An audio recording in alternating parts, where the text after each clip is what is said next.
6. I'm gonna work till I shout, till I shout. What?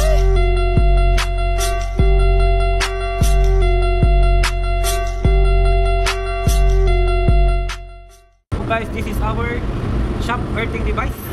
As you can see here, we have 0 to 50, 100 up to 150.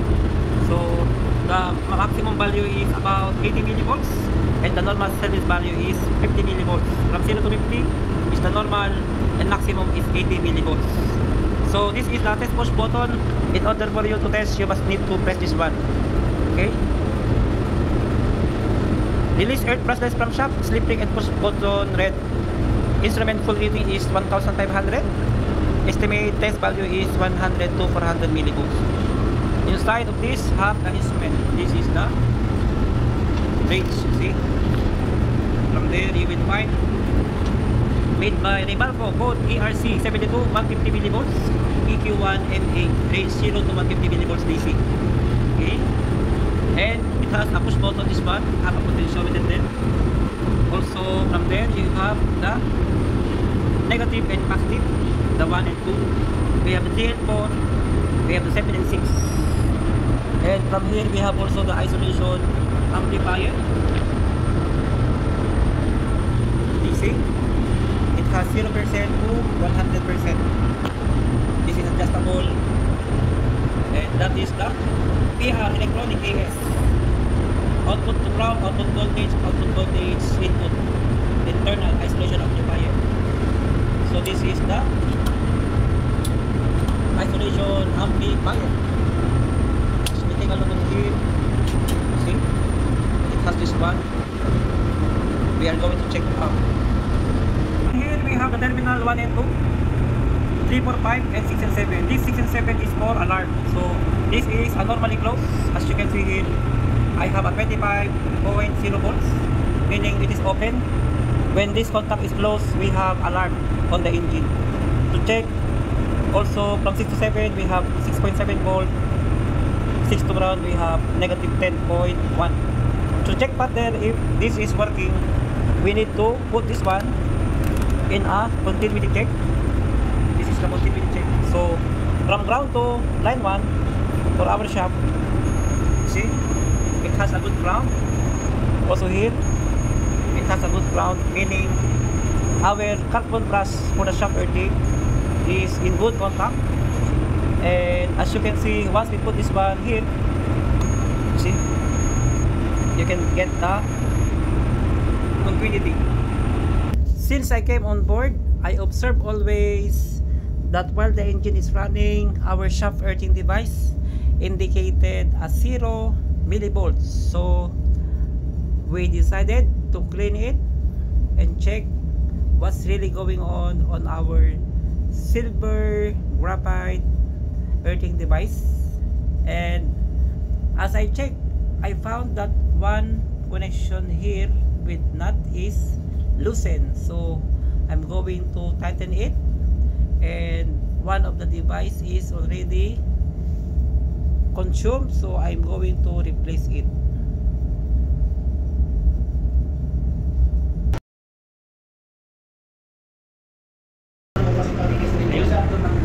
Shout out kay ano dyan, JL Danau. Doon, kaibigan. Okay sir, tilisan natin ito. Oh, shock earthing device.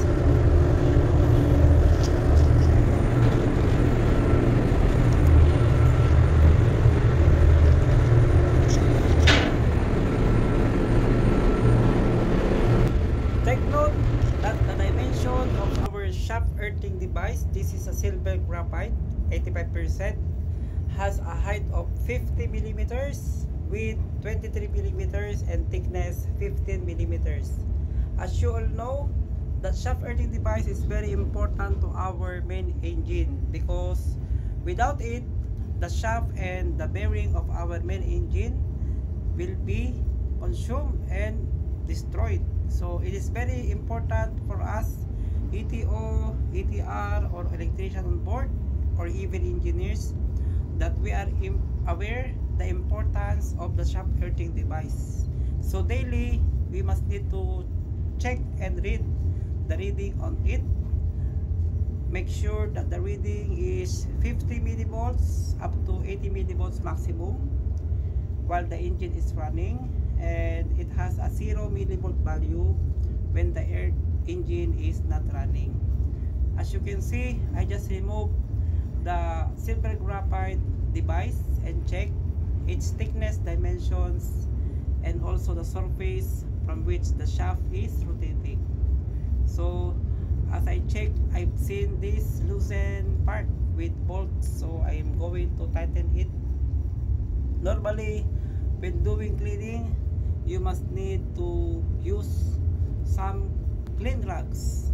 Better if you have sandpaper, you may need to perform a little bit scratches on its surface so you have a good contact from the ground going to your silver graphite and to your main engine shaft while the engine is rotating, so you can get a reliable reading from 0 to 50 millivolts up to 80 millivolts. So take the opportunity while you are in port. You must need to clean and check the shaft earthing device on your ships or vessels. Okay, babalikan natin. Yun, connected siya sa ground, diretso dito, lalagay natin doon. Okay, ayan siya guys. Yun, pasok natin dyan, pasok natin dyan. Tanggalin nyo to guys, no? Then tasan na rin ng racks yung mga joints. Yun, para maganda yung tapon niya. Then higpitan nyo yan guys, higpitan. Yun, may nakalagay rito na 500. Yan, para may pasok yun ng maayos mga guys. Ito ay lalagay nyo ng maganito, pasok sa loob. Then ganyan nyo yan. Pag nagkanya nyo na, pwede nyo na siyang ilak. Nakatapin nyo lang dito mga guys. Press. Pero dapat higpitan nyo muna doon tornilyo. So higpitan. Yun guys, shaft earthing device using number 13 spanner, no? You can tighten this one, that is the lower part. Then you can lock the holder. Yan mga guys, this one you can lock by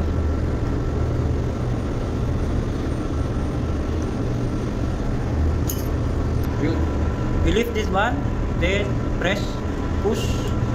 Yun guys, yun na yung lock ng ano nyo, earthing device. Makapansin nyo doon, malapat siya. Yun. Okay, dapat meron niyang good contact.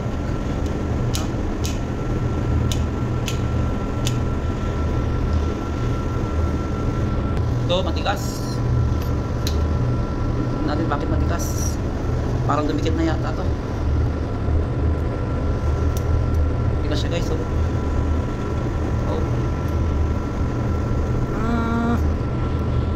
Ba yung size niya. Smart with the millivolt meter. This positive connected directly in, going there, going to our number 2. This is number 2. This number 2 have small wire.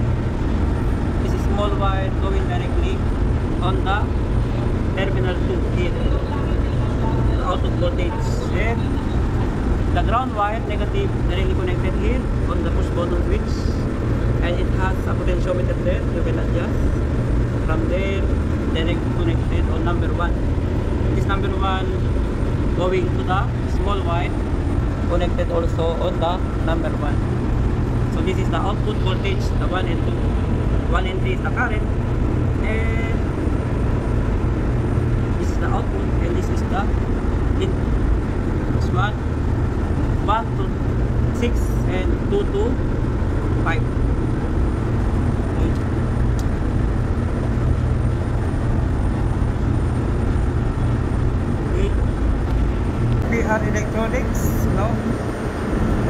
isolation amplifier, terminal 1 and 2, output ground 1, output voltage positive, output current positive for 2 and 3. Number 4, no internal connection. 5 and 6, input plus, input minus. 7, 8, no internal connection. 9 and 10 is the supply power. 9 and 10, 24 volts DC, we can check. So we can check here, guys. So in here we have terminal 9 and 10 from here. We can measure. So on terminal 9 and 10, we have 25 volts. That is a supply.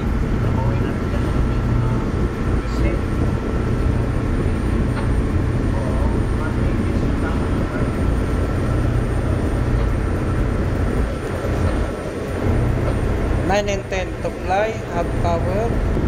Here is the terminal 6 and 5.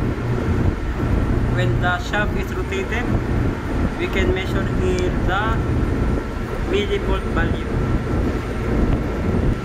Here terminal 1 and 2 for the voltage output, and 1 and 3 for the current output.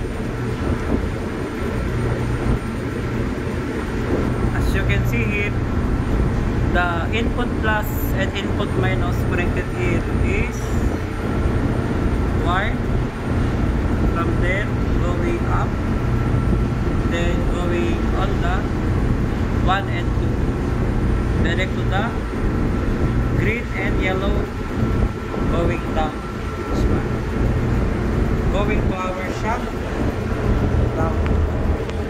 Alert, testingin natin, lain natin to. Good, to alarm test.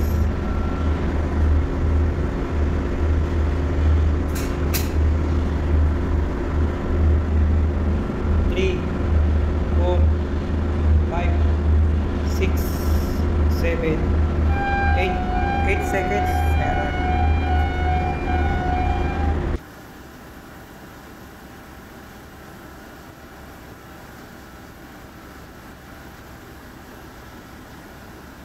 So while the engine is running, we go down and take our multimeter and we measure. We have 57, 60, 61, 69.1, 60.7, 60, 50.4, 61.7 millivolts, and we discovered that the wiring connection are wrong. They make a connection negative to positive and positive to negative. So always the meter reading has indicated 0 millivolts even the engine is running. So we decide to correct the wiring connection. We interchange the positive to the negative and the negative to the positive. In this way, we are able to get a good reading.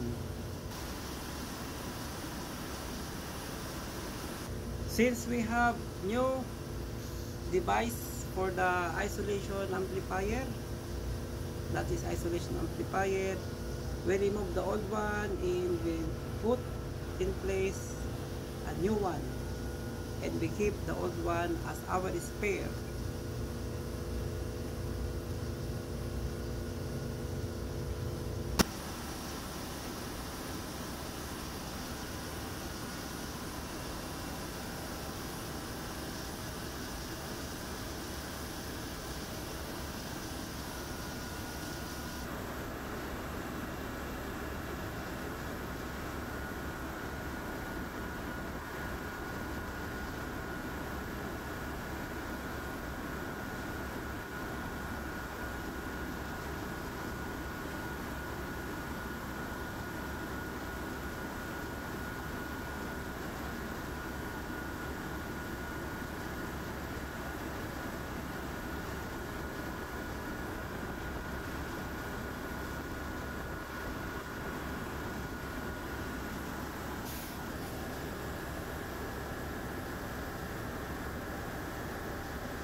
So after interchanging the positive to negative and the negative to the positive, as you will see, we tighten it carefully, and you will observe while the engine is running, we have now a millivolt value reading about 45, 50 millivolts. So that's it, guys.